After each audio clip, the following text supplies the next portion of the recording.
maalinta ugu dareed waxa weey maalin maalmaha kamid ah oo Kenya jooga ayaan tagay beeraha mooha beeraha jaadka mooha de Kenya marka waa tuulooyin marka wiil saaxiibanaay baa marka igu meel baan tagay tuulada meel la yiraahdo Izana la yiraahdo marka tuuladii tagnay xoogaa markaan joogno waxa dhacday oday beesha kamid ah ayaa dhintay odaygii markuu dhintay marka hadda eeg waa tuulo baawur ma laha dameer ama kareeta ma gaarix mar waxa uu taqaanid ma jiro waa la isku yimiday dameer caadi ah la saaray marka qofkii wala qaadi karo dameerka marka saaray waxaan ku jira dadkii dameerka raacay iyo ku jira ahayd marka sidaa u soconay dhulkana ma garanay dameerkii marka buuri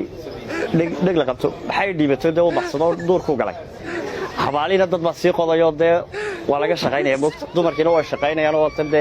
geel iyo wax la qale leeyahay raga xabash ka soo shaqeeya quraan jabba u dambeeyay de caga kabiin naga madheero sida u daba cararaynay waa la waayay xabaalihi baan tagnay odayna la socday meedkii dameer baa la baxsaday